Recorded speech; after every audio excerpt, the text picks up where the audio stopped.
La vidéoprotection est définie comme l'installation de caméras sur la voie publique et dans les lieux publics, avec retranscription des images ou pas vers un poste central. Le cadre législatif en la matière est suffisamment précis et restrictif et a surtout pour objet de concilier des droits et des libertés constitutionnellement garantis,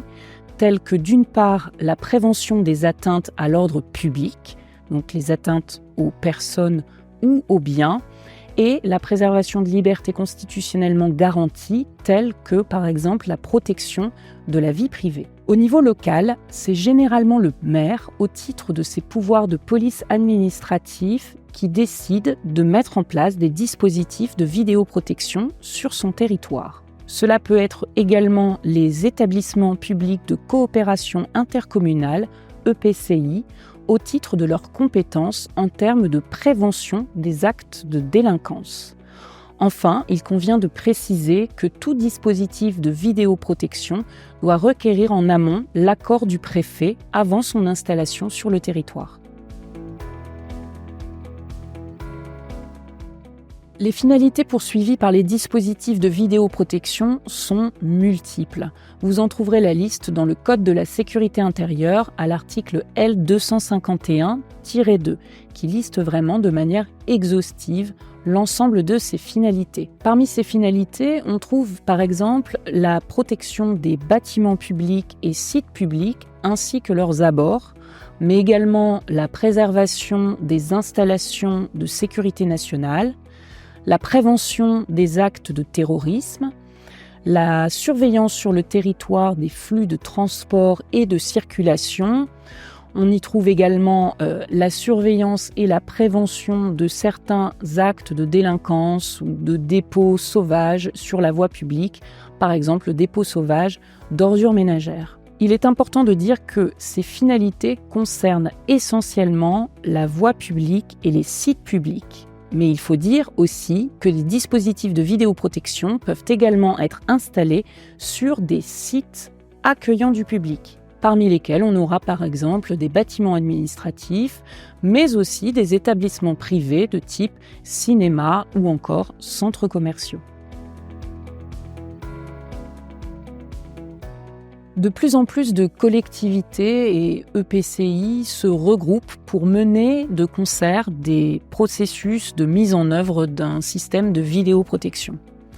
En effet, il peut parfois être difficile pour une collectivité de petite taille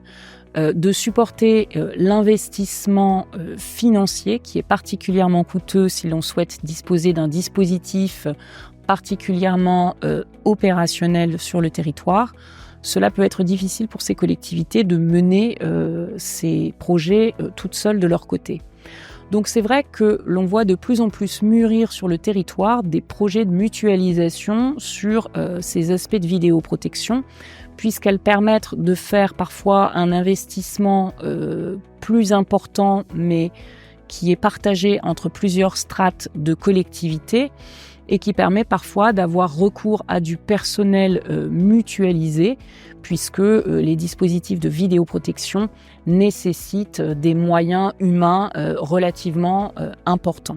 à la fois pour le visionnage, l'enregistrement, mais également le traitement des images que l'on en fait par la suite. La loi du 25 mai 2021 pour une sécurité globale a encore plus facilité ces dispositifs de mutualisation entre les collectivités au niveau local. Cette loi permet notamment aux communes d'avoir accès aux centres de supervision départementaux, par exemple. Elle permet également à ces collectivités de se regrouper, plus uniquement entre communes et EPCI, mais également, on voit apparaître un nouvel acteur pour la mise en œuvre de ces dispositifs de vidéoprotection, à savoir les syndicats mixtes qui interviennent sur les territoires et notamment à l'échelle départementale. Cette mutualisation, elle a été d'autant plus facilitée récemment par une circulaire du 4 mars 2022, mais également par un arrêt du Conseil d'État du 5 février 2024 qui est venu un peu rappeler ces processus de mutualisation qui existent entre les collectivités pour faciliter la mise en œuvre de ces dispositifs de vidéoprotection qui, il faut le dire, sont parfois menés à une échelle plus grande, à savoir le département. Le cabinet assiste de nombreuses collectivités au sens large, donc englobant les EPCI et également les syndicats mixtes sur le territoire pour la mise en œuvre de leurs projets en matière de vidéoprotection.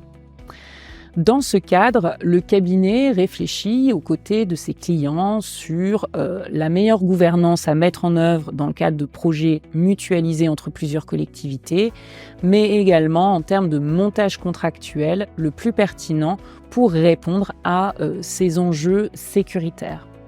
Mais le cabinet va plus loin, il essaye également d'élargir un peu le champ des possibles et le champ des projets, c'est-à-dire réutiliser ces systèmes de caméras implantées sur le territoire pour le développement de projets d'usage et services numériques plus attractifs pour la collectivité et qui ne visent pas uniquement les aspects sécuritaires.